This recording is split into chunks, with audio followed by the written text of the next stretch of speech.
Hey, what's up everybody? ForneverWorld here today to do my review of Bleach chapter 469. And I gotta say that I liked the first half of the chapter more so than I liked the second half of the chapter, to be honest with you. Second half of it, I didn't care too much for it. The first half is basically, Tsukishima and Byakuya are still going at it or whatever. And I guess Tsukishima kind of got him back into a corner because he cut him and he knows everything about his weapon. He knows everything about it, the weaknesses, the strong points, and everything. And then he even tells him, I know all this because I taught it to you.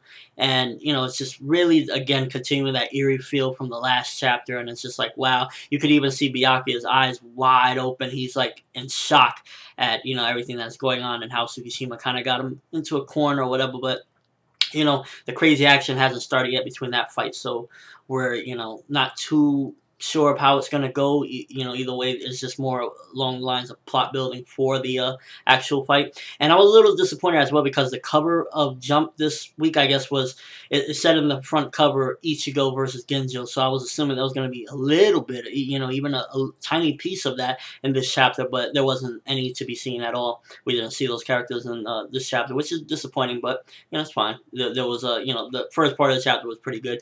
Second half of the chapter, I wasn't really too intrigued with. It was Rukia versus Ruruka, and at first, I was like, all right, Rukia's gonna go in. She's, Rukia is one of my favorite characters, so I'm like, oh, it's gonna be crazy and everything, but it just felt like, again, I guess it's really Ruruka that she has this thing that kind of, I don't really like her powers too much, and everything about her is kind of really corny because it's just, stuffed teddy bears and everything. They're fighting, and, Rukia keeps on insulting her. I'm not going to kill a pointless human. And she gets Ruruka to the point where Ruruka says, Fullbringers are not pointless, or something like that, and attacks Rukia. And, that was probably the highlight of that whole little piece with them two. And at the end, spoiler, spoiler, spoiler, I guess Rukia gets turned into a teddy bear or something like that.